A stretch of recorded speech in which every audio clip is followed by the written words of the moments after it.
Buenos días a todos y a todas. Mi nombre es Urbano Hidalgo, director de GQ México y Latinoamérica. Quiero darles de nuevo la bienvenida a una edición más de GQ en Casa.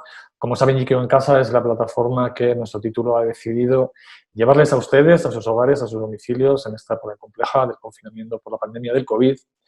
A ustedes para también agradecerles que diariamente en nuestro sitio, en nuestras redes y mes a mes en nuestros kioscos nos han comprado nuestro título. Ahora somos los encargados nosotros de llevarles las mejores conversaciones, las mejores reflexiones y a los mejores protagonistas de la actualidad nacional. Hoy estoy especialmente emocionado por tener un plantel de conversadores sobre uno de los temas de los que más se está hablando en este momento, el racismo y la discriminación. Y quiero presentarles de nuevo a mi subdirector, Mario Beragán, que nos acompaña y nos va a moderar esta plática. Mario, ¿cómo estás? Buenos días. Hola, Urbano, ¿cómo estás? Contento y emocionado justo también por esta conversación y por los tremendos panelistas que tenemos. Creo que podrá ser un momento para conversar un tema que en México pues, tenemos bastante guardadito. Efectivamente, y nos acompaña también durante el día de hoy nuestro jefe de redacción, Jesús Germán, quien va a estar monitoreando redes. Jesús, buenos días, ¿cómo estás? Así es, voy a estar monitoreando las redes sociales para que la gente se sume a la conversación con el hashtag GQ en Casa y bueno, al final a la recta final de esta conversación regresar con algunas preguntas que se planteen para ponerlas sobre la mesa a nuestros invitados. Muy bien, Jesús. Les recuerdo a nuestra audiencia que pueden seguir esta conversación tanto en Facebook Live como con el hashtag GQ en Casa. Y sin más dilación, los recientes acontecimientos derivados de la muerte de George Floyd en Estados Unidos han generado una ola de protestas y de indignación en todo el mundo.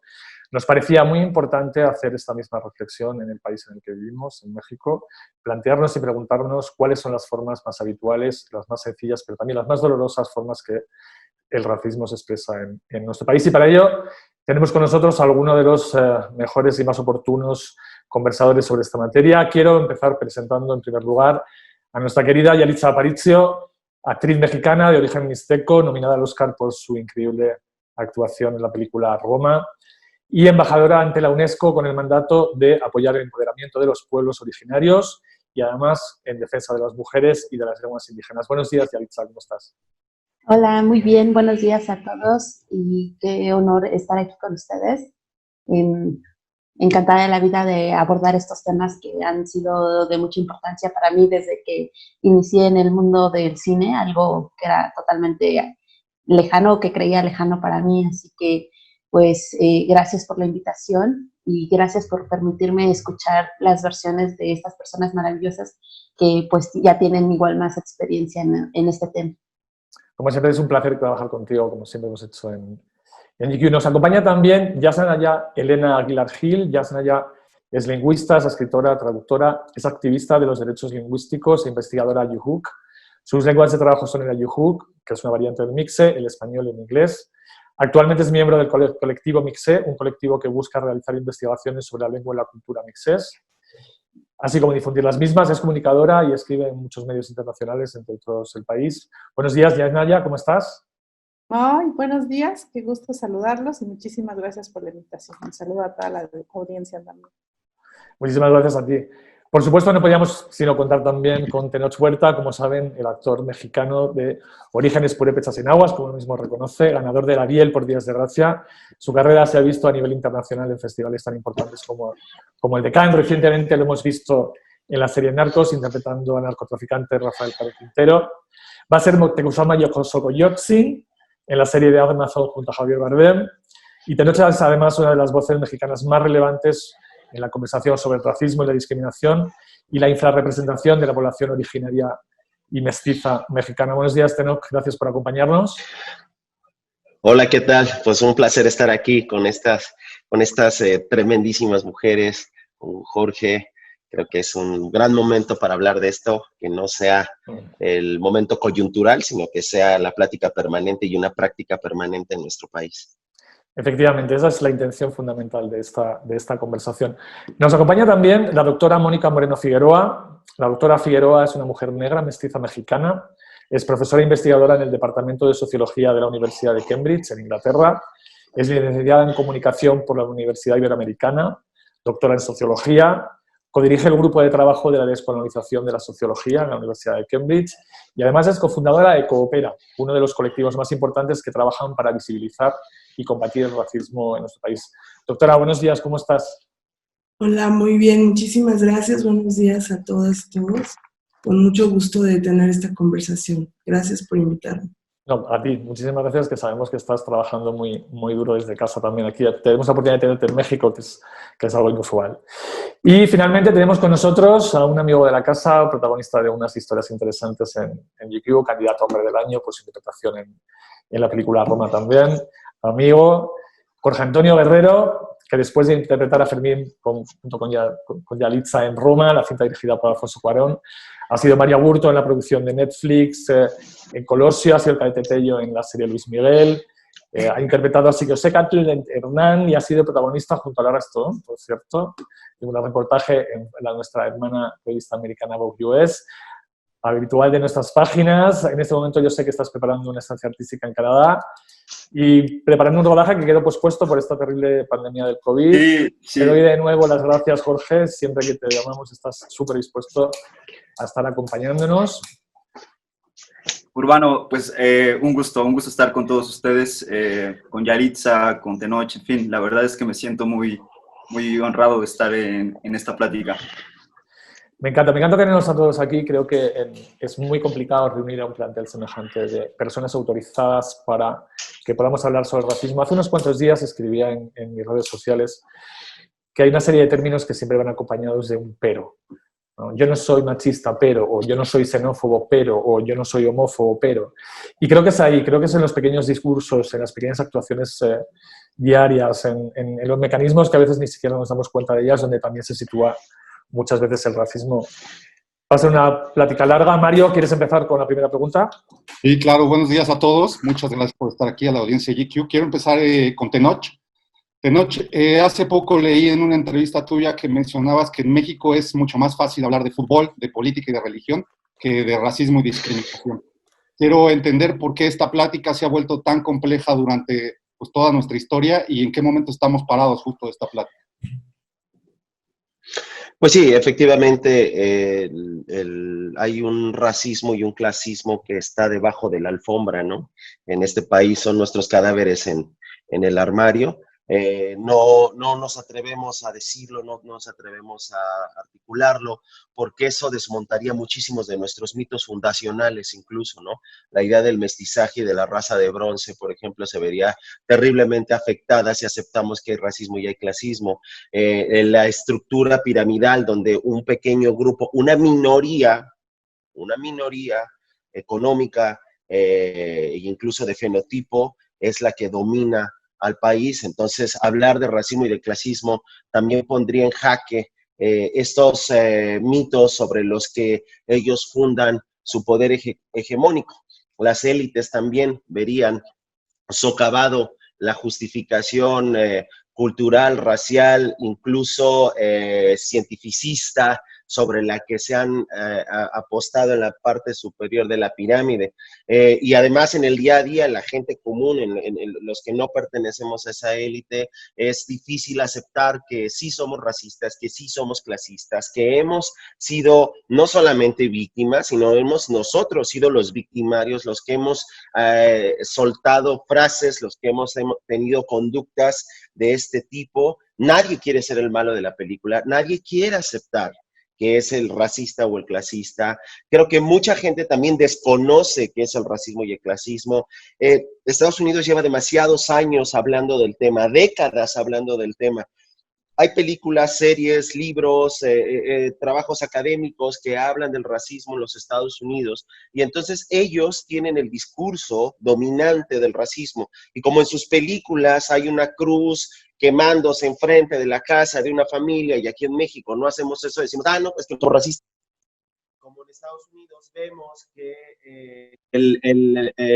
por ejemplo, en las películas americanas, vemos que a un afroamericanos no se le deja subir al camión, y entonces decimos, no, pero en México sí, entonces no hay racismo. O sea, si no se parece al racismo que vemos en las películas, entonces no es racismo. Si no se parece a estas actitudes, o sea, si no tenemos campos de concentración, entonces no es racismo, ¿no? Hemos también ocultado detrás de un montón de eufemismos el racismo y el clasismo, ¿no? El echaleganismo es un eufemismo para el clasismo. No tienes el perfil que la empresa busca como empleado, es un eufemismo para el racismo, ¿no? Entonces, lo hemos cubierto tanto, somos maestros en el doble pensar que decía Huxley en su libro de piensas una cosa y luego piensas la contraria y luego la contraria y luego la contraria y haces una capa de mentiras para no afrontar la realidad, y somos expertos en eso, culturalmente lo hemos venido haciendo desde siempre, y creo que estos temas se vuelven súper incómodos en la esfera pública. Basta ver la reacción que tuvieron muchísimos, incluso compañeros de mi profesión, ante el Twitter que puse de si ya podíamos hablar del racismo en México y si podíamos,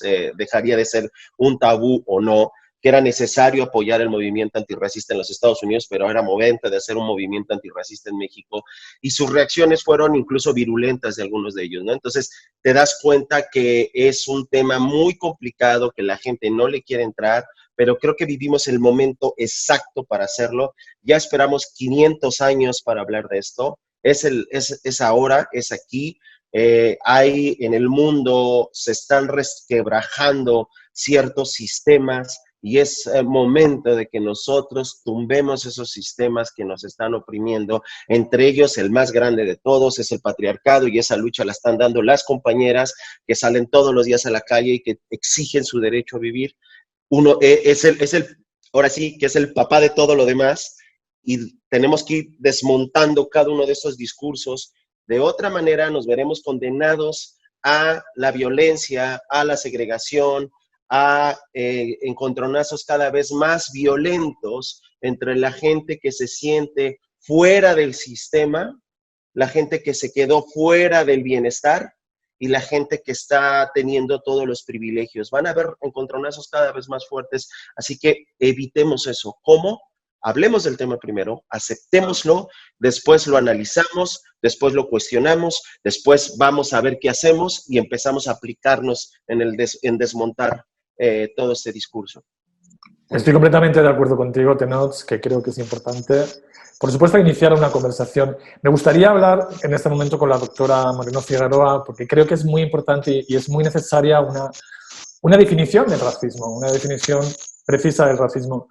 Doctora, tú has descrito el racismo como un sistema de opresión histórico y estructural que va más allá de lo individual. Es un criterio que establece parámetros de inclusión y exclusión, de privilegio y opresión.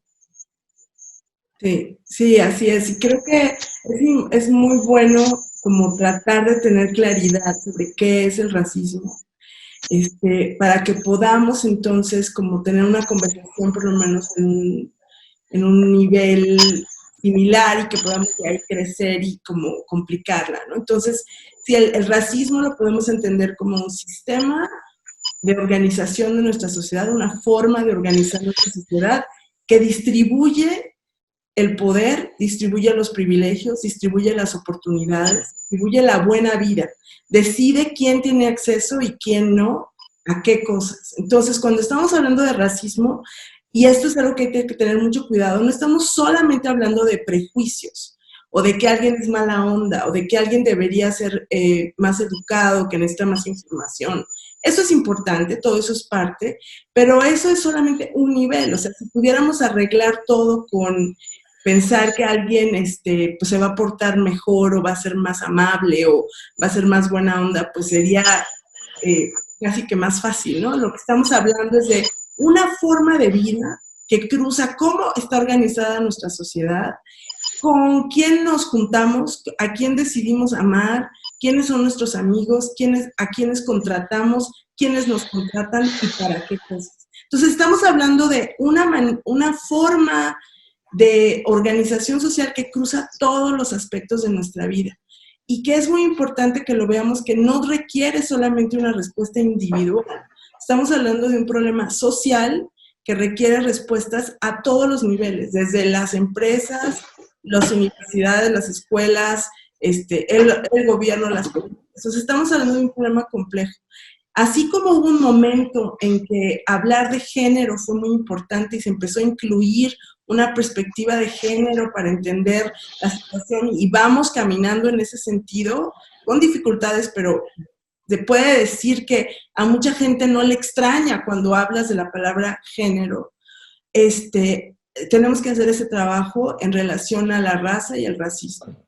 Aquí sería importante decir que, bueno, que la raza es la idea que parece que causa mucha controversia, ¿no? Que si existen, que si no existen, que si se usa la palabra, que si no, que si es adecuado. Y creo que es importante tomar una postura política frente a ese término.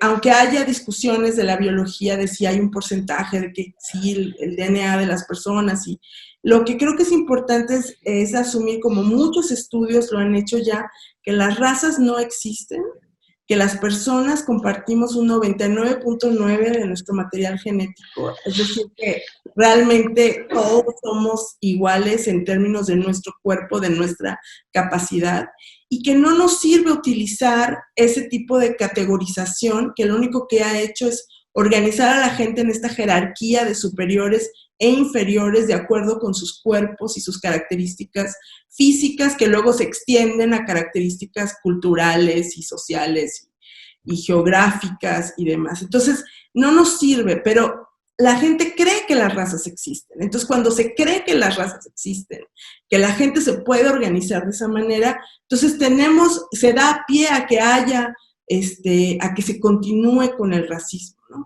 Aunque sí me quisiera aclarar que el racismo no es el resultado de que haya razas. Más bien, hay racismo y la idea de raza es una justificación para continuar con esas prácticas. Entonces yo puedo decir, no, sí, los negros son criminales, los indígenas son flojos, los blancos son muy inteligentes, y uso esa idea para entonces decir, por eso merecen tal, merecen más, menos. Entonces hay que tener como conciencia de estas terminologías, ver que no son una cuestión, el racismo no estamos hablando de algo individual, sino de algo totalmente social que nos atraviesa a todos.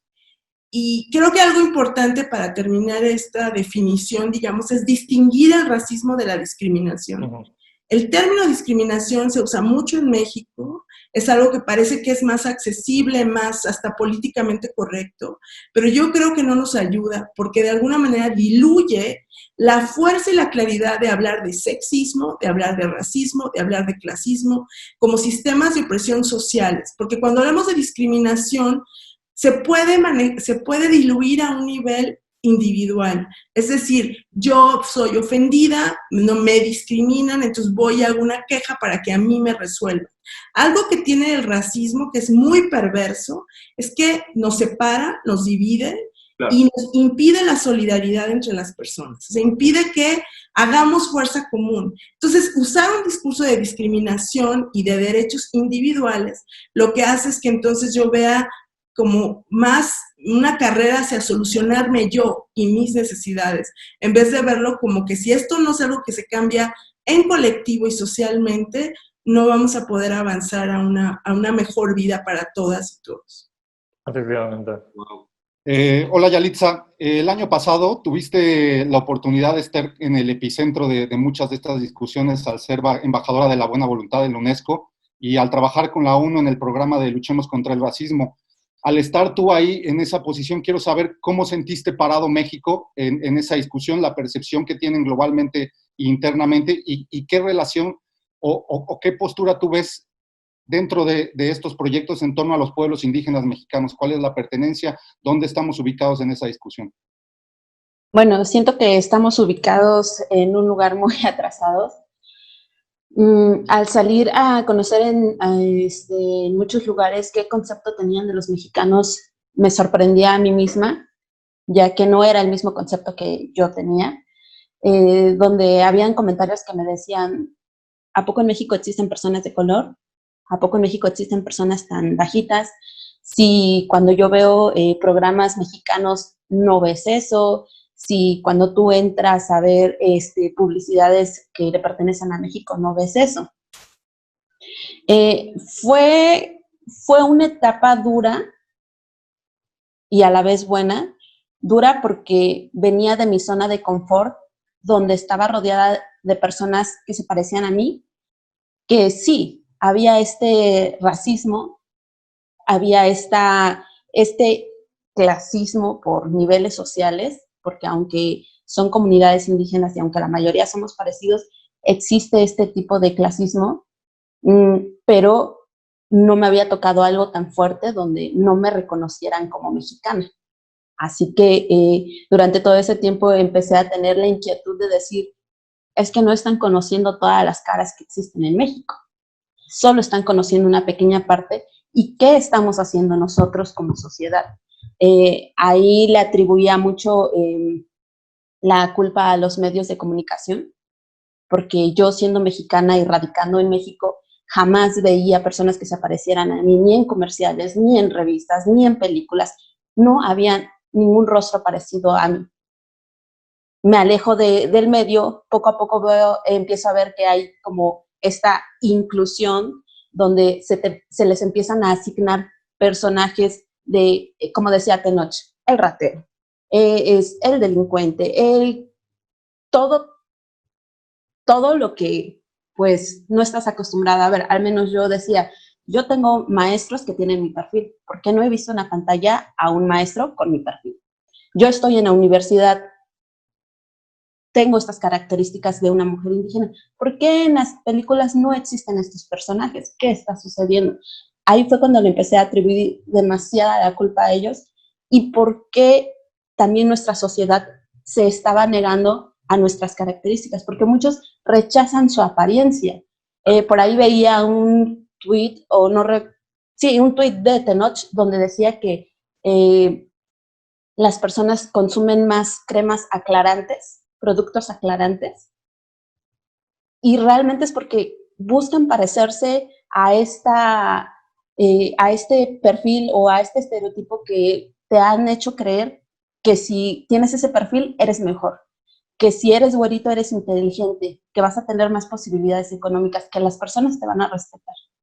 Y en carne propia yo lo veía cuando llegaban los comentarios de esa india porque nos representa, y yo decía, oh, qué fuerte, porque sí, no los estoy representando totalmente, existen muchas cosas que faltan por verse, pero es triste ver que en tu país no te estaban apoyando, y tú lo estás haciendo con el mejor esfuerzo, con la mejor intención de decir, aquí está México, también tenemos talento, también somos capaces, pero ¿por qué nosotros mismos nos estamos jalando? ¿Por qué nos negamos a ver estos rostros que siempre hemos tenido y que no son nuevos? Para nada son nuevos, siempre han estado, pero no los hemos querido ver. Al mismo tiempo, estos comentarios negativos que me llegaban era lo que me motivaba a agarrar fuerza y decir, ok, a México le falta reconocer lo que tenemos, le falta aprender y a valorarse, así que pues lo voy a hacer. Y no importa las críticas que lleguen, las ofensas que lleguen, creo que, como bien decía también Tenoch en una entrevista, te han enseñado a que tienes que poner el doble de esfuerzo, el doble de energía, serlo doblemente empático y hacer todo al máximo. Así que si estaba en mis manos, lo intenté hacer. Es algo que he seguido tratando de hacer.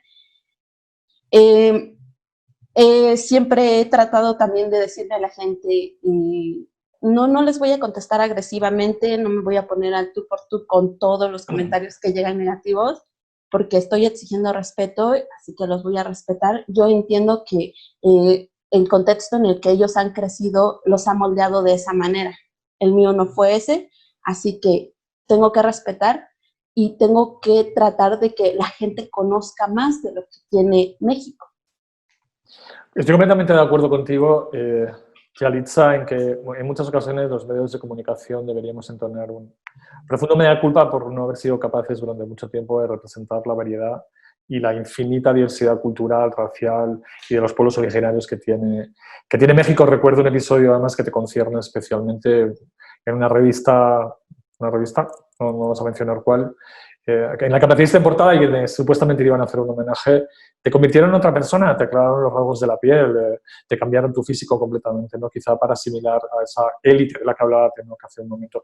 Quiero entrar en este tema después. Quiero recordar que después de esta primera ronda de preguntas, me gustaría que también entre vosotros converséis, que no seamos un formato como muy rígido de pregunta y respuesta. Me gustaría hablar con Yasnaya en este momento. Yasnaya, tú has escrito que una parte de la historia del Estado mexicano ha consistido en crear ilusión de homogeneidad y negar la existencia de lenguas y culturas distintas a las que utiliza, por otro lado, y además reivindica su clase gobernante. ¿Cómo podemos acabar con esa negación de la existencia de otras lenguas, de otras culturas, que también son México, pero que no están lo suficientemente representadas?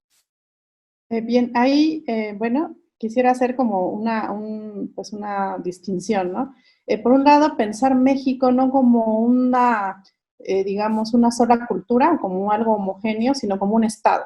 Ser mexicano o ser mexicana es sobre todo un estatus legal. Fuera de ahí es muy difícil hacer cualquier generalización, es imposible. Entonces, regresando un poco a cómo se forma el Estado mexicano se forma, lo forman no una convención de todos los pueblos que estamos en este territorio, que se hayan unido y hayan dicho, bien, queremos confederarnos, estar organizados en una república y hacer un pacto confederado. Es una élite pequeña, una élite sobre todo criolla, es un proyecto criollo, un proyecto, digamos, de la blanquitud, que crea el Estado y tan lo crea arbitrariamente que crea, digamos, fronteras que rompen con territorios de los pueblos y naciones que están aquí. En el norte, por ejemplo, la frontera atraviesa, que además se fue moviendo, pero atraviesa el territorio yumano. En el sur divide el territorio maya. Entonces, desde un principio, la creación de México como país es un proyecto de cierta élite con cierta característica. Si para 1820 se calcula que el 70% de la población habla una lengua indígena, y solo estamos hablando de lo lingüístico, y ahora somos el 6.5%, eso significa que en menos de 200 años, en aproximadamente 200 años menos de lo que duró el virreinato, hay un proceso del Estado de amestizamiento, que es como esa gran as bajo la manga que oculta el racismo y muchos otros temas. Entonces, es difícil conciliar de alguna manera la diversidad de culturas y la idea de México, porque la idea de México surge para justamente homogeneizar y crear una sola identidad. Y esta identidad que se crea, lo que se hace es extrayendo elementos culturales de pueblos a los que oprime sistemáticamente. Y desde ahí se va creando lo indígena como una categoría racial. Si bien indígena es una categoría política, lo único que tenemos en común los pueblos indígenas del mundo es que sufrimos colonización y además no formamos un propio estado, un propio país.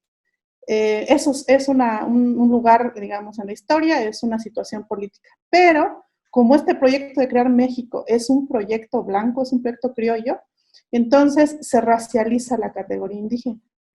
Una categoría que es política se pone como una categoría racial. Y entonces se ejerce eso como si fuera una sola raza, que además, como ya ha explicado la doctora Mónica, no existe.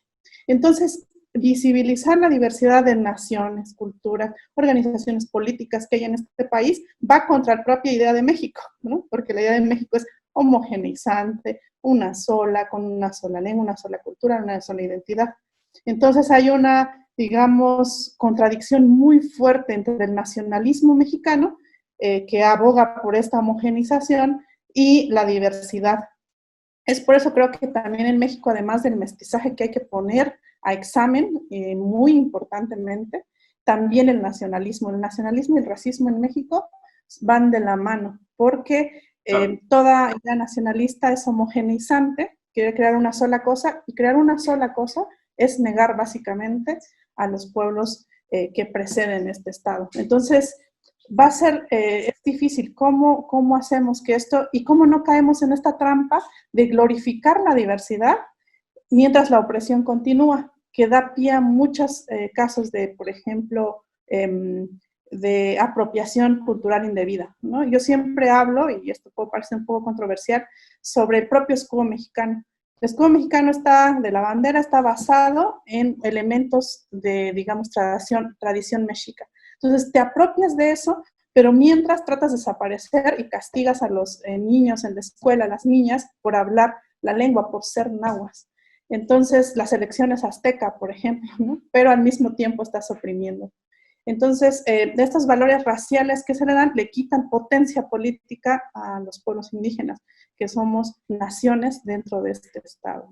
Yo creo que por eso es tan importante que el proyecto del mestizaje no es un proyecto, digamos, genético. Sabemos que todas las personas en el mundo somos actualmente una mezcla genética, sino es un proyecto político de desaparecer, de negar y que va tendiendo hacia lo blanco, porque crear México como país es un proyecto de blanqueamiento.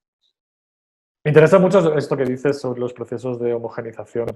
Creo que son visibles en cada una y todas de las manifestaciones que nos rodean. Jorge, Hey, ¿qué tal? Muy bien, muy bien. Oye, los papeles que se escriben, como contaba hace unos días vuestro compañero Alan Uribe, es un actor estupendo también. Ajá. Las historias que se cuentan, que no dan plena voz a toda esta diversidad que tenemos en México, nos están condenando a esa cierta narrativa de élites, a esa elitización de la que hablaba Yasna ya hace un momento. ¿Cómo podemos combatir esas narrativas sesgadas, esas narrativas que en ocasiones generan ataques injustificados ¿no? y colocar a las personas en lugares que a lo mejor no les pertenecen? Ya. Bueno, yo pienso que como primera medida sería crear nuevas narrativas, precisamente con base en todo este contexto y con este afloramiento de conceptos en torno al tema. Primero que nada, uno tiene el poder como oficiante en el arte interpretativo de decir no lo quiero hacer. Pero hay que pagar facturas. Claro, yo sé, pero dentro de todo eso hay cosas que, mira, a nivel interpretativo yo creo que es muy importante que uno no pierda como la introspección natural de su proceso. Pero de pronto sí sucede algo, y eso me ha sucedido últimamente, que me han mandado personajes en donde no siento que realmente haya una indagación social y se queda en un estereotipo que solamente soporta una historia. Entonces es ahí donde yo digo, yo no me voy a pelear con él, ni voy a exigir algo que no está sucediendo, simple y sencillamente decido no hacerlo. Y sí, también a veces corre el riesgo, como mencionas, de las facturas, pero bueno, le hago caso a mi proceso interno y desde ahí puedo crear una nueva narrativa.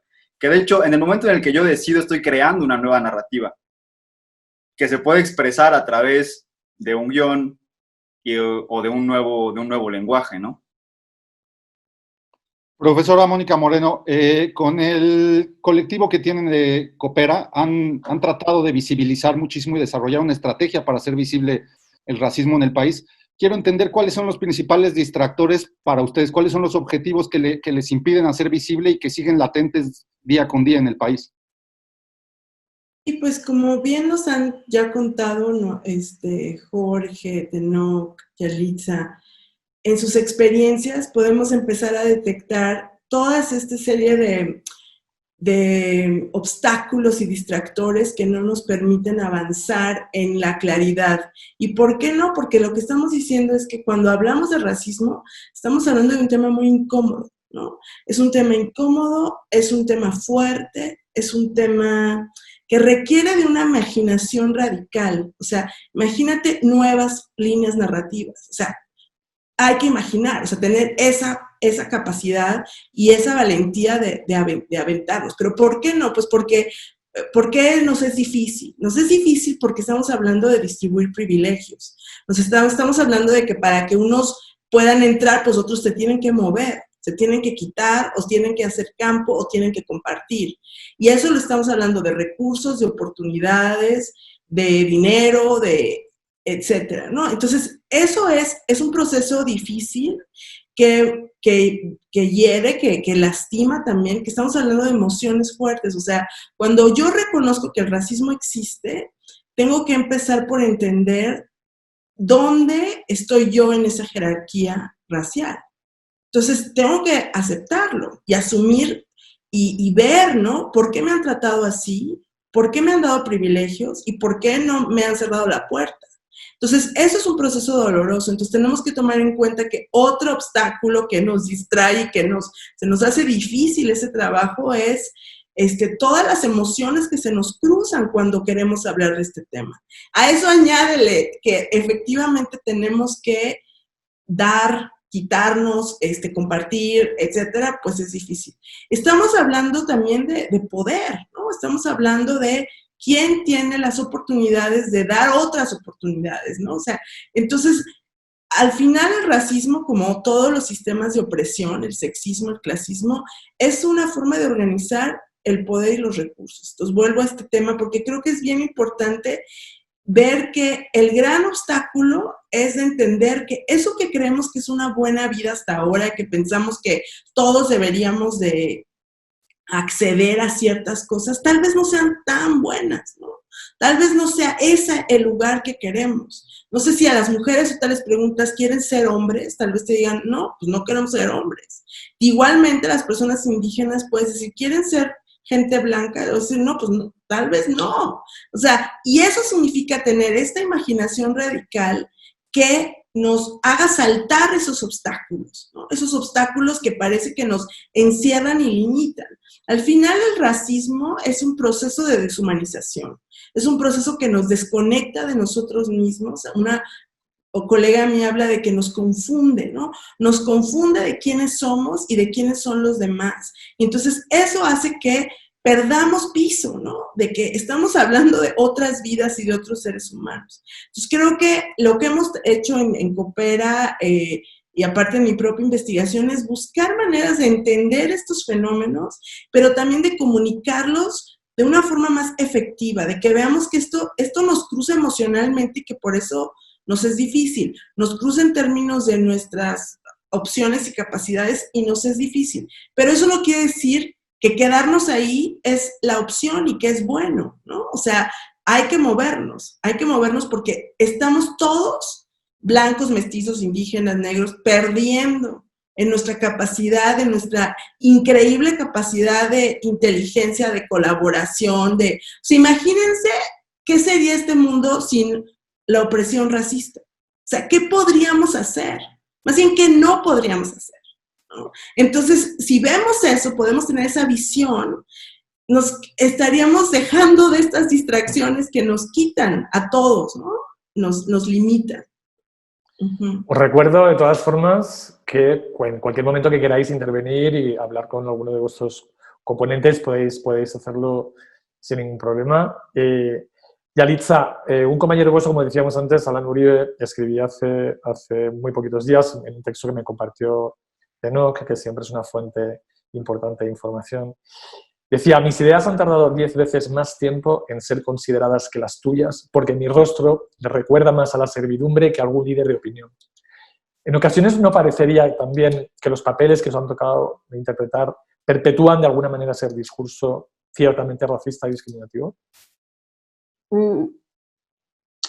Yo creo que estoy totalmente de acuerdo con él, además de que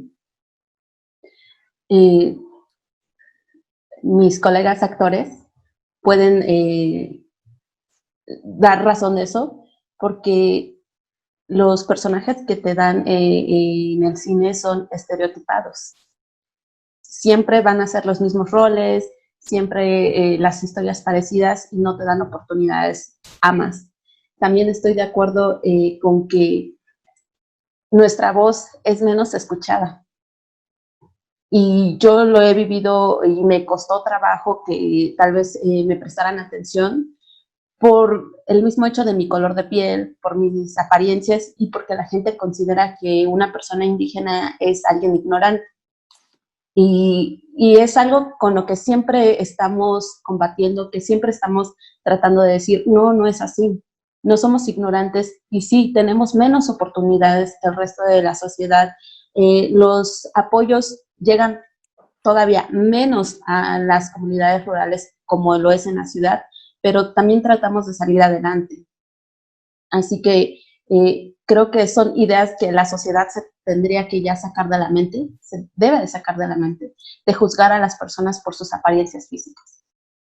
Tus apariencias físicas no determinan tu intelecto, ni tus capacidades o tus habilidades que tienes en diferentes campos, no solamente en lo actoral, sino también en lo profesional. Hace algunos meses me tocó viajar a Yucatán y estar hablando sobre lo que era la diversidad y la discriminación.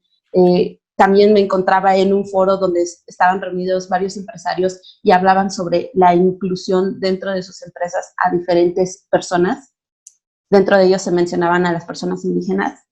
Y recuerdo que en ese momento les dije, solamente hay que tener en claro si se está incluyendo a la gente o se está integrando, porque para mí siempre han sido conceptos diferentes. Que tú integres a la gente con diferentes características a una empresa, pero no le estás dando las oportunidades de crecer laboralmente, no es mucha ayuda. Una inclusión es cuando los tomas en cuenta, cuando tomas en cuenta sus habilidades, sus capacidades y les permites que sigan creciendo. También me gustaría como retomar el tema que decía la doctora Mónica con respecto a cómo nos incomoda al país hablar sobre todos estos temas. Yo lo viví hace semanas cuando salió el artículo de New York Times, donde me llegaron muchos mensajes personales en los que me decían, ¿cómo se te ocurre hablar y dejar en mal a nuestro país? Si tienes la oportunidad de hablar en un medio tan importante, menciona cosas buenas e importantes. A algunos me tomé la molestia de responderles y decirles que para mí sí era importante hablar sobre estos temas, porque no nos podemos quedar más tiempo callados, porque ya no podemos seguir ignorando lo que está pasando. Y algo que también retomo de Yasnaya es lo que decía, nos apropiamos de todas estas riquezas que nos brindan las comunidades indígenas, porque me han dicho, sigue mostrando la riqueza que tienen en las tierras, todas las artesanías que nos brindan, sus ropas tan maravillosas, sus telares. Deja de hablar de la discriminación, del racismo, porque no existe en nuestro país. Y creo que como... Tengo a Tenoch dando saltos encima de la silla. Hemos tenido ayer o antes de ayer, yo no recuerdo, una conversación, como siempre se tienen con Tenoch, apasionada, en la que justamente hablábamos también precisamente de esto, y además de un término bastante torticero y cruel, que es el término de la meritocracia, al final, ¿no? ¿Verdad, Tenoch? Absolutamente. Mira, yo quisiera rescatar algo que había dicho hace rato, que habías dicho tú, Yalitza.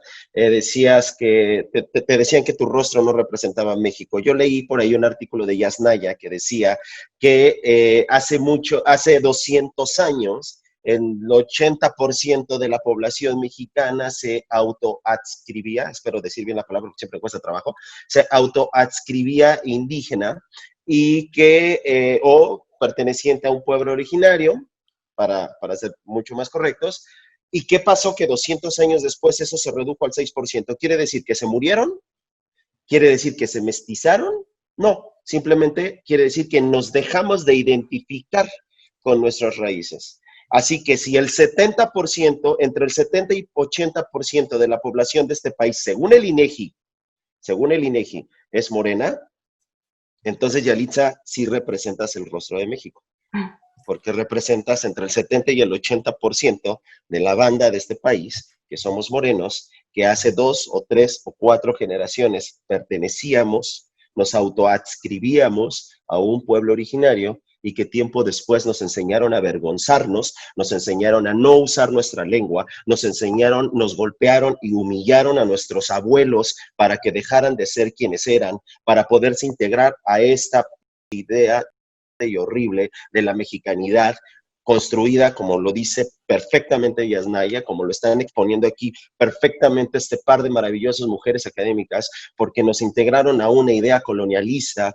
de una identidad nacional que está hecha de pequeños retacitos de manifestaciones culturales a todo lo largo y ancho del país. Y principalmente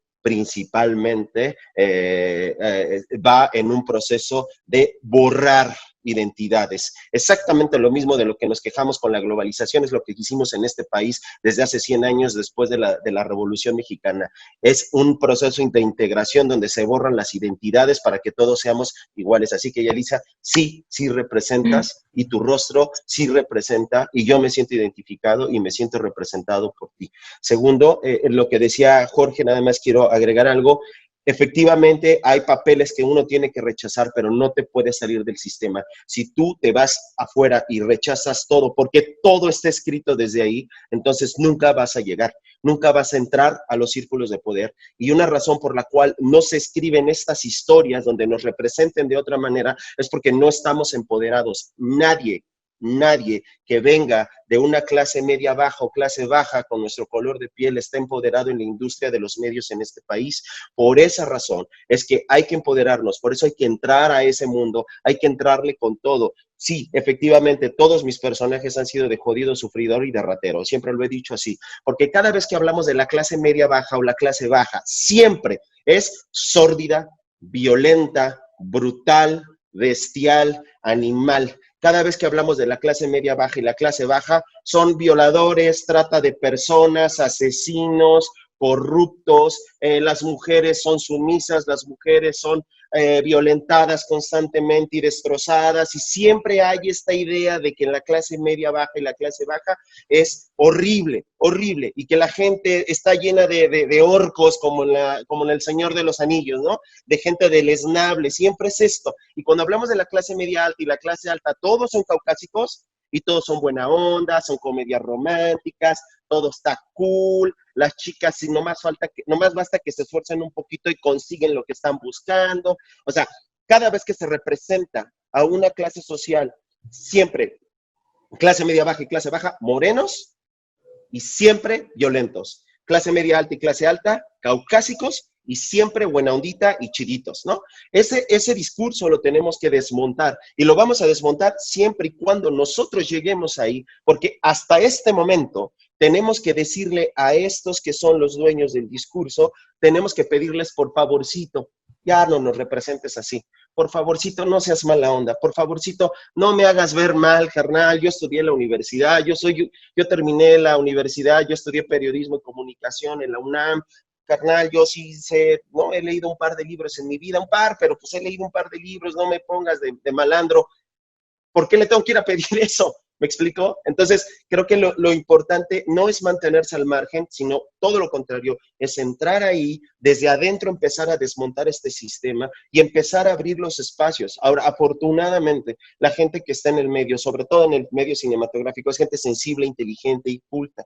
Es la clase media educada de este país y se puede dialogar con ellos y podemos empezar a construir nuevas narrativas, pero definitivamente es necesario que se legisle, es necesario que haya una incidencia política fuerte por parte de nuestras autoridades que, dicho sea de paso, son mayoritariamente blancas y de clase alta, pero decirle a nuestras autoridades que se empiece a legislar para que empiece a cambiar esta narrativa.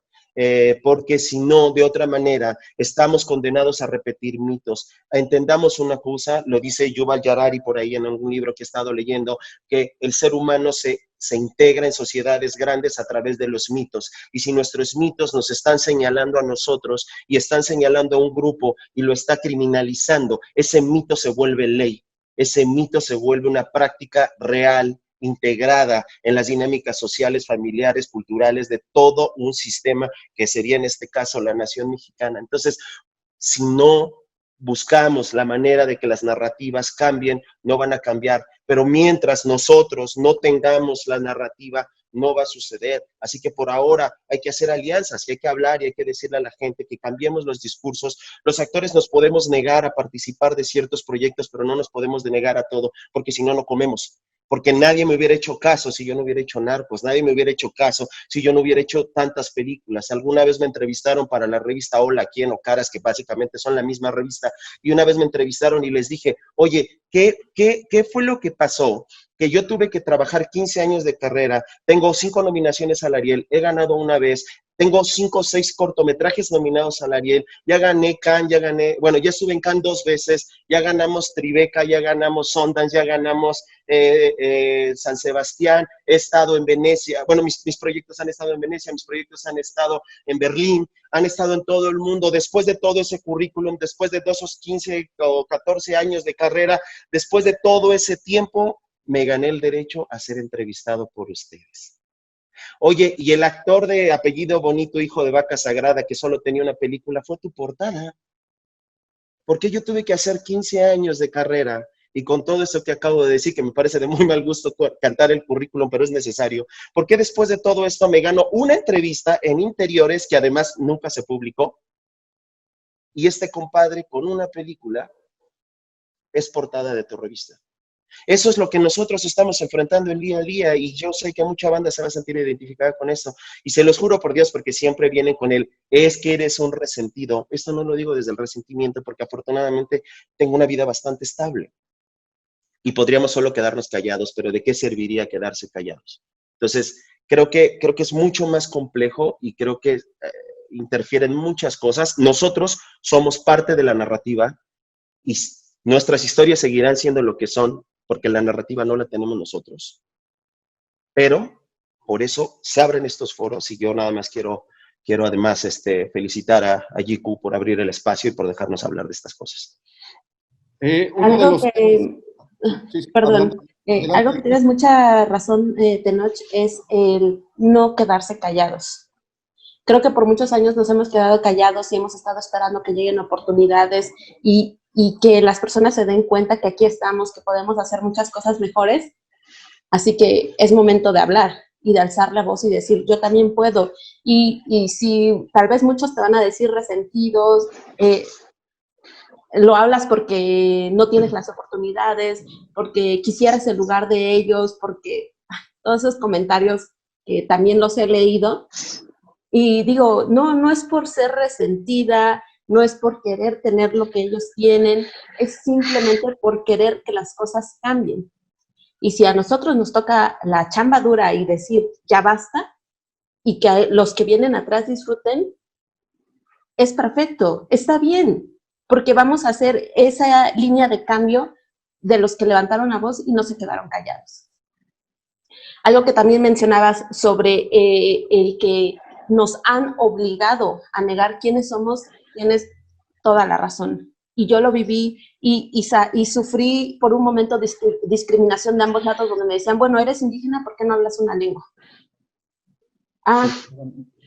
Bueno, no eres indígena, pero no estás viendo tu cara. Y era como, ay, me estoy metiendo en un dilema porque ya no sé qué soy. Me están confundiendo. Y había momentos que me sentaba y hablaba con mis amigas y les decía, ya no sé qué soy. La sociedad me ha hecho llegar a este punto donde me siente y diga, ¿qué soy? Tienen razón, no hablo ninguna lengua porque digo que soy indígena. Pero si te pones a analizar por qué no hablas una lengua indígena, te das cuenta que ha sido producto de la discriminación que has vivido durante mucho tiempo. Así que, claro que eres indígena y estás orgullosa de que seas indígena y te apena no hablar una lengua. Y dije, voy a seguir aquí y voy a seguir insistiendo que no nos debe de apenar quiénes somos. Gracias a no negar quién soy, he llegado a donde estoy. Y sí es cierto, me da pena no hablar ninguna lengua indígena y me estoy esforzando demasiado por hablar alguna, pero soy esa muestra de que la sociedad nos ha obligado a olvidar quiénes somos. Y ya basta. Y vuelvo a recalcar, es momento de alzar la voz y no quedarse callados. Como decía Jorge, a veces tienes que rechazar algunos papeles porque te están encasillando. A mí me ha tocado. Afortunadamente o desafortunadamente he tenido esa oportunidad de decir no. Por el momento no. Si quieres que participe en esta película, espérame. Déjame hacer otro proyecto y demostrarle a la gente que nosotros también tenemos esta capacidad, demostrarme a mí misma que lo puedo hacer, y con todo gusto hago este proyecto porque no está de más contar estas historias y no está de más que la gente sepa qué es lo que sufrimos, pero denme la oportunidad de hacer algo diferente. No sé, yo creo que tenemos mucho trabajo todos aún, tenemos personas que nos apoyan, yo lo he vivido de cerca, no solo en México, también en el extranjero, donde me dicen, no te rindas. Afortunadamente tuviste la oportunidad de empezar con Alfonso y no te tocó una carrera tan dura. Tenoch, yo de ti sabía desde antes, porque la gente me decía, cuando conozcas a Tenoch, vas a saber todo el trabajo que ha tenido para llegar a donde está, y muchos no le reconocen su trabajo. A lo mejor tú tuviste esa oportunidad de llegar más rápido, pero aprovéchala y apoya a tus compañeros que vienen y haz que ellos también continúen. Si tú tienes esa oportunidad, hazlo. A veces siento que los mexicanos somos algo egoístas porque creces y te quedas hasta ahí. Solo quieres crecer tú y solamente estás tú. A mí en muchas ocasiones me dicen, ¿por qué jalas a tu compañera? Ella también es indígena, ella también se va a quedar con los papeles que tal vez te van a dar a ti, ella va a crecer más que tú, no me importa si crece más que yo, ese es su talento. Pero desafortunadamente eso sucede con nuestra sociedad, somos egoístas, que no quieres que nadie más se supere, solamente quieres estar ahí. Yo no, yo sí soy yo no cumplo con su perfil, aquí está ella habla esta lengua, no es actriz, pero puede aprender. También pasó lo mismo conmigo, no tenía ni idea, mucha gente me ha juzgado porque no soy una actriz, porque no tengo idea de esto, y sí es cierto, no tengo idea de esto, pero aprendí, y solamente yo sé cuánto trabajo me costó realizar un personaje que no tenía ni idea, cuánto trabajo me costó poder hablar ante una cámara. Actualmente me pongo a revisar entrevistas que daba, las primeras entrevistas que di, y que lo único que sabía hacer era voltear a ver a un lado y a ver quién contestaba. Estaba muy callada. Y digo, he crecido, he cambiado muchas cosas. Así que a mí no me importa si alguien más crece, si alguien más va a estar arriba de mí, no me importa, siempre y cuando esas personas también apoyen a las que vienen. Se trata de apoyarnos entre todos. No es una lucha solamente de la comunidad indígena, no es solamente una lucha de las mujeres, no es solamente una lucha de la comunidad afro, creo que es una lucha de todos. Todos estamos buscando este respeto. Jorge, bueno, adelante. Han estado platicando un poco con el tema de cómo empoderarse, de los roles, de los estereotipos, y en Estados Unidos hay mucho también la conversación que tiene que ver con que no hay guionistas de población indígena, con que no hay guionistas de raza, con que no hay directores, con que no hay, o sea, un poco como esta inclusión en papeles donde en verdad sean decisivos. ¿Qué tan importante sería para ustedes, a lo mejor como gente de la industria, adoptar ese papel, ser ustedes los propios guionistas de estas historias, ser ustedes los directores? ¿Qué se necesita para que no solamente sean los actores o los interpretantes de estas historias que hacen falta? A ver, digo, pongo el ejemplo de Yo no estoy aquí, la película de Netflix, que tiene, pues justo tiene esta visión, ¿no? Tiene mucho más esta sensación de honestidad que cualquier historia que te puede contar alguien donde los incluyan nada más. Fíjate, en ese sentido, yo colaboré en dos películas que, bueno, dependiendo del contexto y las circunstancias, pues se estrenen relativamente pronto, en donde los personajes, precisamente eran dos personajes migrantes, pero tenían una suerte como de textura. Es decir, no se quedaba únicamente como en el, bueno, es que es un migrante que cruzó y que trabaja en una recycling store y ya. Había una profundidad en el guión que cuando tuve la oportunidad de leerlo dije, esas son las cosas por las que uno se empieza a dar cuenta que este nivel de empoderamiento, cuando tú lo decides, cuando realmente sabes de dónde viene y le das camino a eso, bueno, pues algo pasa afuera. Eso por una parte. Y la otra, desde luego, que como lo decía hace un momento Tenoch, y me recordó un poco al prólogo que le hace Octavio Paz al libro de Carlos Castañeda, Las enseñanzas de Don Juan, que habla sobre un concepto que él nombra el vencido indomable, porque parecería que hay una cuestión como de eso, como de estar luchando contra algo, ¿no? Y yo de pronto me empecé a dar cuenta que ya estaba en mí, que está realmente en la cultura, que está en mi sangre, que está en la formación que tuve. Es decir, eso me ayuda a no esperar que el otro cambie, sino que cambio yo. Y me atrevo, y me empodero, y entonces sucede. Y yo espero que, en fin, para mí las dos experiencias que tuve en Canadá y en Nueva York, en estas dos películas, fue una experiencia que precisamente abona a una visión distinta de lo que estamos acostumbrados en torno a una cultura física y expresiva. Desde luego, como os podéis imaginar, esta conversación está teniendo un eco inmenso en nuestra audiencia y en nuestras redes sociales. Quiero invitar de nuevo a nuestro jefe de redacción, a Jesús Germán, a que nos acompañe. Jesús, ¿qué está preguntando a la audiencia a nuestros invitados hoy? Hola, ¿qué tal a todos? Pues muchas preguntas, muchas opiniones en redes sociales. Voy a poner sobre la mesa una de Katia Ibáñez que dice: siento que el racismo internalizado y la discriminación es la peor de todas. La señora que trabaja limpiando la oficina o el guardia del estacionamiento me dicen licenciada, cuando ni siquiera estoy titulada y les he pedido muchas veces que me llamen por mi nombre. ¿Cómo puedes contribuir de manera a que esto cambie? ¿Qué le dices a una persona que tiene tan asumido el rol o el sufrir racismo o discriminación que ya lo ven como normal? Sentidos libres, cualquiera de contestar.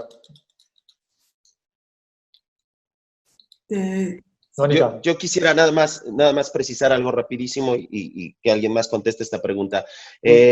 No basta con que nosotros queramos, o sea, no. Hay un sistema que impide que la gente llegue. Hay un sistema construido para que la banda no llegue. Entonces, no basta con que yo quiera y entonces va a cambiar. Porque uno de los trucos del neoliberalismo particularmente ha sido darle al individuo la responsabilidad y darle toda la culpa de lo que le está sucediendo. Es porque no le echaste ganas, es porque no te esforzaste, es porque no te has empoderado, es porque no tienes la actitud correcta. O sea, no es porque hay malos salarios, no es porque haces 4 horas para ir y venir a tu trabajo, no es porque no tienes sindicatos, no es por la precariedad salarial, no es porque las oportunidades se te negaron, no es porque te criminalizamos, no es porque no tienes educación, no es porque no tienes seguro social, no es por todo eso. Es tu culpa, chavo, porque no te esforzaste y no te la creíste, güey.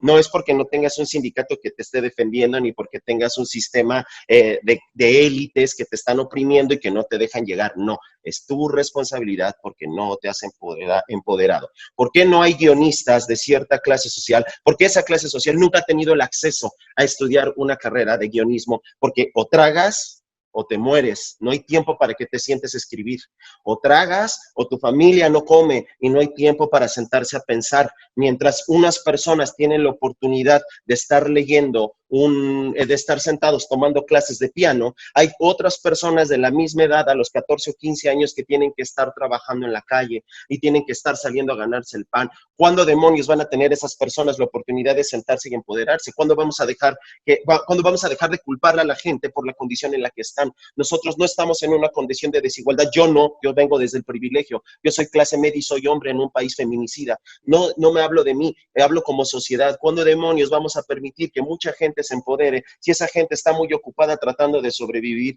52 millones de seres humanos en este país, en la 10ª o 12ª economía del mundo, 52 millones de seres humanos no se pudieron guardar un solo día en su casa a ver pasar la pandemia porque no tenían para tragar y porque no había una casa en la cual refugiarse. Eso es algo que tenemos que tener claro y que tenemos que tener en cuenta. No se trata de que ahora las mujeres se sienten a escribir y ahora dirijan. ¿Cómo demonios van a escribir y van a dirigir si nunca tuvieron acceso a los medios ni a la educación que les permitiera escribir y dirigir? Tiene poco que accedieron a eso, pero solo accedió la clase alta, pero las mujeres de la clase baja siguen relegadas. No podemos responsabilizar a la gente de su desventura, porque no es culpa de la gente. Es como decir que es el karma. Es que el karma te dijo que nacieras en ese lugar. No, ni más, no fue el karma. Esa es una para justificar el racismo y el clasismo. La gente no decide dónde nacer. ¿Sabes quién sí decide dónde nace la gente? La sociedad que construyó ese espacio donde están naciendo los individuos, la sociedad que le quitó privilegios, que le quitó satisfactores, la sociedad que condenó a un grupo humano por su color de piel o por su capacidad económica, esa sociedad que precarizó las condiciones de vida de esta gente, es la responsable del lugar donde está naciendo la gente. La gente no decide dónde nacer, pero la sociedad sí determina las condiciones donde habremos de nacer. Entonces, yo rechazo completamente los argumentos de que solamente depende de mí y de echarle ganitas. Obviamente yo le he echado ganitas, obviamente yo me he esforzado, obviamente yo tengo un trabajo y lo que tú quieras, pero es la sociedad completa en su conjunto, con dinámicas históricas, políticas, sociales, culturales, con dinámicas incluso perversas, la que hizo que 70% de la población de este país sienta vergüenza de su color de piel. Poco que decir hasta esta reflexión. Retomamos la pregunta, pero creo que Mónica quiere intervenir. No me gustaría dejarnos en el tintero, además, Mónica, una apreciación sobre el mestizaje y sobre el proyecto del mestizaje mexicano, ¿no? Y las implicaciones políticas que esto tiene. Sí, precisamente como quería retomar lo que había primero ya señalado Yasnaya y los ejemplos y las experiencias que nos están compartiendo Jorge, Yalitza y Tenoch. Y creo que aquí algo que nos puede ayudar y que nosotros usamos en nuestros talleres y en nuestros trabajos es pensar en cómo es que funciona el racismo en México y qué nos ayudaría a entender esa lógica, ¿no? Que yo le llamo la lógica mestiza.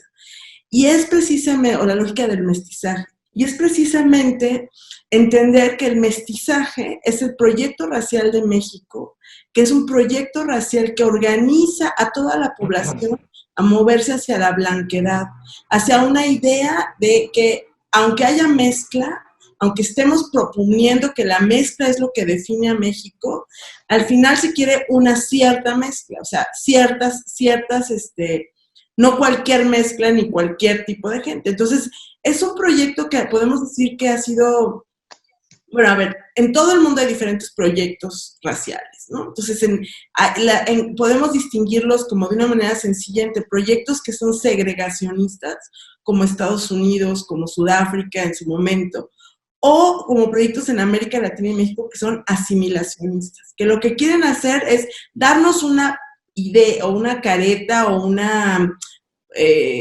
idea de que lo que vamos a hacer es incluirnos a todos y nos vamos a mezclar y en ese proceso nos vamos a asimilar, ¿no? Y nos vamos a convertir en un solo país, en una sola nación. Pero lo que esconde, eso es una trampa, porque lo que esconde es que en ese proceso de mezcla, unos que salgan y que se vean de determinadas maneras y que tengan ciertos antecedentes van a poder tener éxito y otros no, ¿no? Entonces, el proyecto de mestizaje es un proyecto como de inclusión y de exclusión. Te incluyo en términos como de quiero que seas parte de esta conversación, de esta nación, y te pongo una zanahoria que es lo que te está así como haciendo guiar y que eso precisamente, esa trampa de que tú, a lo mejor tú, si logras mezclarte bien, mejorar la raza, que tengas como buenos matrimonios y que logres hacer ese camino de mejoramiento, a lo mejor a ti sí te va bien. Entonces, es un sistema racial que sí le echa mucho fuego a los proyectos individuales de mejoramiento, ¿no? De mi familia, de mi persona. Entonces, creo que sí es bien importante estas reflexiones que están haciendo de cómo es un contexto social. O sea, tú puedes echarle todas las ganas que quieras y no porque no va a funcionar porque el sistema no está organizado para que tú brilles y para que tú funciones si no tienes un determinado cuerpo y un determinado capital cultural y social y económico para que te logres subir, ¿no? En esa movilidad. Entonces creo que es bien interesante hacer esa distinción de que las trampas del mestizaje están ahí para que no alcancemos y nos lo creamos. Entonces, creo que aquí es interesante la pregunta por el racismo internalizado. Y creo que hay que distinguirla de que no es echarnos la culpa, ¿no? De que no, o asumir una responsabilidad personal, pero sí todos tenemos que hacer un trabajo de notar social, colectiva, individualmente, dónde nos hemos creído esas narrativas. Porque no solo nos creemos, o sea, el racismo internalizado es creernos las ideas y de la ideología racista. No solo es creer que yo soy menos, es también creer que el otro es mejor. Y entonces en eso el racismo internalizado es una lógica que hace que el racismo, haz de cuenta que es como el aceite del racismo, que hace que funcione suavecito, porque ahí es donde todos le entramos y cedemos, y decimos, no, sí, pues yo no soy tan bueno, yo no puedo, y aunque trabajes el doble, el triple, lo que sea, las condiciones no están dadas, y uno mismo dice, no, pues que al otro le vaya mejor, o le va a ir mejor y nos digamos, nos autosaboteamos, ¿no? De entrada. Y eso es algo con lo que tenemos que luchar todos los días, que no es nuestra culpa, no es la culpa de nadie, pero sí es algo que está ahí como un obstáculo continuo que tenemos que ser muy conscientes de trabajar a nivel individual y a nivel social. ¿Cómo nos tratamos unos a otros? ¿Cómo nos animamos unos a otros? O sea, el sexismo internalizado, el racismo internalizado, son cosas que también están en el camino, pero no son algo para echarnos la culpa, ¿me entiendes? Entonces hay como que es un tema medio delicado porque pudiera parecer como que al final el culpable es uno que no trabaja su racismo internalizado. No, o sea, al final es en toda esa lista de condiciones sociales y estructurales que Tenoch habló y que nos dice, bueno, ese es el contexto en el que vivimos, ¿cómo vamos a funcionar? Solo yo diría, a ese contexto social, a esa estructura racista que determina quién va a florecer y quién no, y quién va a sufrir y quién va a morir, hay que agregarle esa dimensión emocional que nos cruza, que nos duele, que nos lastima y que nos hace pequeños. O sea, al final estas divisiones, o sea, el racismo es una división que nos hace, que nos lastima, que nos hace sentir pequeños, que no tenemos ningún poder y que a nadie le importa. Entonces, tenemos que combatir esas ideas, ¿no? Y ese es un trabajo que es conjunto. Yo les quisiera compartir que la academia tiene las mismas dificultades que ustedes platican en la cuestión del cine, ¿no? Y entonces, o de la industria de los medios de comunicación y la industria cinematográfica. En la academia, ¿cuántos académicos negros e indígenas conocen? ¿Cuánta gente? O sea, ¿cómo es que hay ese camino? O sea, es difícil porque, como les digo, estamos hablando de poder y privilegio. Alguien se tiene que mover y tenemos que hacer espacio, ¿no? Entonces, eso va a causar, pero yo pienso que así como ahora me da mucho gusto que estemos nosotros en esta mesa, o sea, que nos hayan dado este espacio a nosotros y que lo hayamos nosotros tomado de esta manera tan asertiva, tan clara, o sea, de que estamos poniendo en la mesa los temas y somos nosotros los que estamos poniendo, y eso es muy importante. Y creo que esto da un buen ejemplo de lo que es posible y lo que espero que sigamos viendo, ¿no?, en adelante. Y la verdad es que me siento muy orgulloso de que hayáis aceptado nuestra invitación y hayáis formado parte de este debate, que creo que debe ser un solo inicio de debate. No me gustaría, se nos acaba el tiempo, pero no me gustaría dejar de hacer la última pregunta. Yasnaya, ¿qué herramientas debemos emplear? La educación es una gran herramienta para cambiar. Las nuevas generaciones podemos educar de otra manera. ¿Qué estrategias educativas, qué herramientas tenemos que emplear, pues, para que las nuevas generaciones olviden de una santa vez por todas estas consideraciones? Ay, bueno, con todo lo que han dicho, yo tengo como varias preguntas así para cada uno, pero creo que los voy a tener que hacer en otro contexto. Sobre todo en cuanto al ámbito de las narrativas para quienes están en el mundo de la actuación, y también varias preguntas para la doctora Mónica sobre el papel de la afrodescendencia en la construcción de México.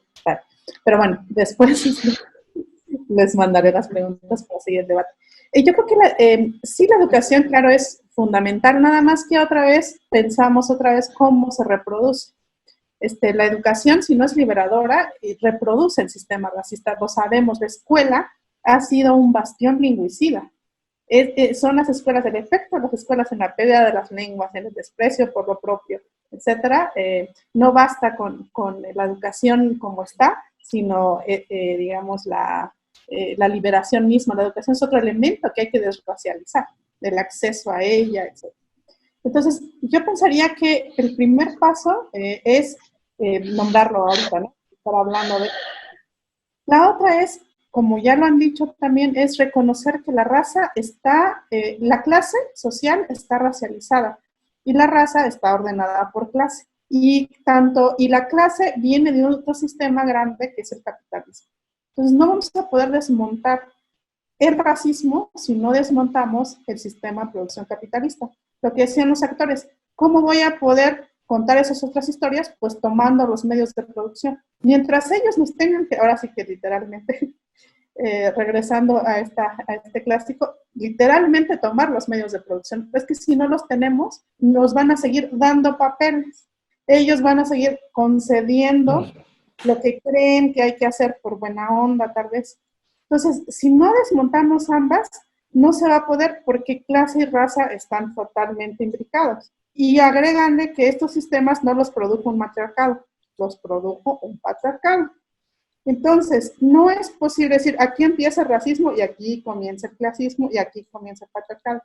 Están tan profundamente, digamos, imbricados, mezclados, que es necesario que se combata al mismo tiempo juntos. Yo creo que una cosa muy importante es crear nuevos sistemas de validación. Los sistemas de validación por los que nos miden, los Óscares, Cannes, Venecia, están construidos por este sistema, justamente. ¿Qué tal si multiplicamos otros sistemas de validación? ¿Qué tal si tomamos esos medios de producción y mucha gente ya lo está haciendo, creando otros sistemas donde puedas crear tus propias historias, donde puedas hacer todo eso? Eso implica un gran esfuerzo, pero es necesario hacerlo. En ese sentido, había leído algo que me cambió mucha parte de la visión, hablando con una cineasta que se llama Luna Marán, de la Sierra Zapoteca, que está creando espacios para crear ficción para gente en comunidades indígenas, donde nosotros también podemos contar la ficción, el poder de la ficción, no solo ser objetos de etnografía o de documentales etnográficos. Y leyendo a Alberto Chimal sobre una propuesta que él tiene, que les recomiendo mucho, que se llama Mexafuturismo. Claro, porque en las películas la gente va a decir, claro que si voy a hablar de la cárcel, tiene que haber población racializada como inferior ahí, porque así es la realidad, ni modo que no lo ponga. Y entonces, al hacer esa ficción, refuerzas que así es, pero así es la realidad. Entonces, la realidad y la ficción se van reforzando. Entonces, lo que sí es, ¿por qué no en un futurismo o en la ciencia ficción o en otros espacios es posible crear mundos en donde siquiera imaginar cómo sería un mundo sin racismo, sin capitalismo, sin patriarcado? Entonces, yo creo que sí es muy importante crear estos otros espacios de validación y no sé, justamente con Luna, que ya decía, ¿y por qué no crear premios de cine desde nosotros? Así que nos gustó a nosotros. ¿Por qué tendría que solo eso estar pidiendo todo el tiempo ser incluidos? Creemos sistemas alternativos y hay mucha gente que lo está creando y ahí trabaja. Y desde luego podéis contar con nosotros como aliados para dar a conocer todas estas iniciativas. No os lo creéis, pero se nos ha ido la conversación a 1 hora y pico. La gente está preguntándose si va a poder seguirla. Se puede seguir después. Vamos a tener subida en nuestros canales de YouTube, se va a poder ver en Facebook también, en nuestras redes sociales. Os tengo que agradecer la claridad expositiva que habéis tenido, os tengo que agradecer la paciencia previa que habéis tenido conmigo ya para aceptar este debate. Espero que no sea el primero y que se quede en un episodio ahí, que quede perdido en una grabación, en una red social, sino que diariamente, todos los días, estemos pendientes y estemos conversando sobre racismo y como habéis dicho en muchas ocasiones, ¿no?, que es un discurso que se mezcla al tiempo con otras realidades dolorosas que vivimos también en nuestro país, como es el machismo, como son los feminicidios, como es la violencia extrema. Creo que son discursos y problemáticas sobre los que tenemos que estar hablando constantemente y que no podemos dejar pasar ni un día de ello. Tengo la suerte de pertenecer al Comité de Diversidad e Inclusión de Condenas Internacional, representando a Condenas México y Latinoamérica. Es una labor y un ejercicio que estamos siguiendo en nuestra compañía. Todo lo que hacéis y todo lo que decís y todo lo que contáis siempre tendrá un hueco en nuestros títulos. Os invito a una siguiente conversación.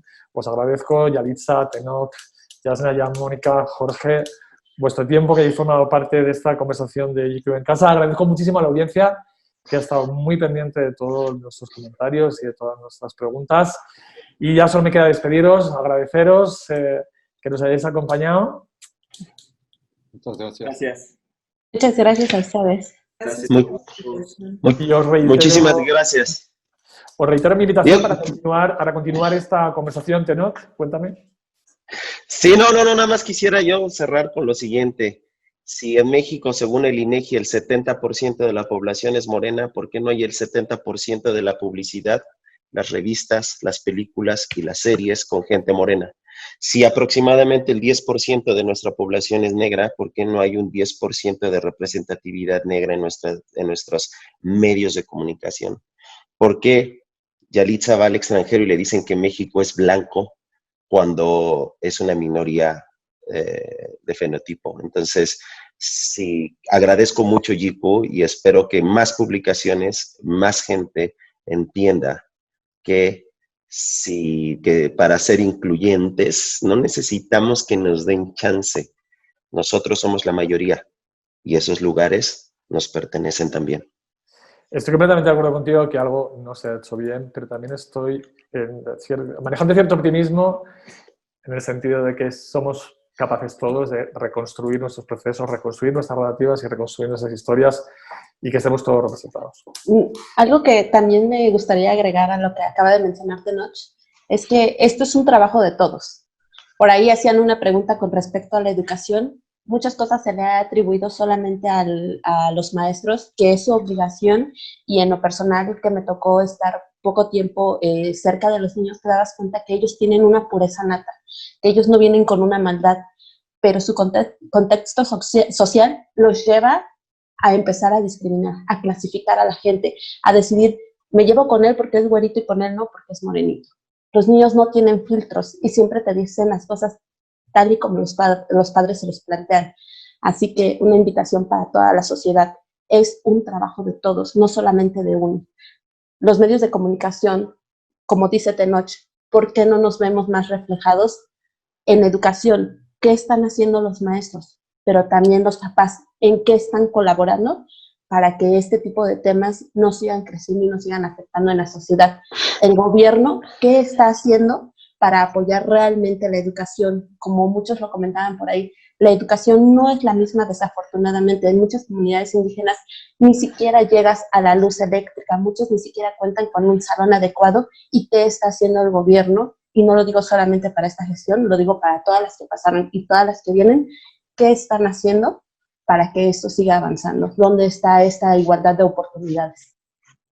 Desde luego, sí, y estamos completamente convencidos de que estamos haciendo un gran trabajo entre todos para llamar la atención sobre todas estas problemáticas. Ya sí que ya no podemos seguir más, se nos acaba el tiempo. De verdad, os agradezco muchísimo. Os invito de verdad de nuevo a tener una conversación sobre narrativas, una conversación sobre educación. Ha sido un gran placer teneros con vosotros. Muchísimas gracias a toda la audiencia que nos ha acompañado. Pueden seguir esta conversación en nuestras redes sociales y en nuestro canal de YouTube. En muy pocos días ya volveremos a ver en una edición de GQ. Buenas tardes. Muchas gracias. Hasta luego. Bye.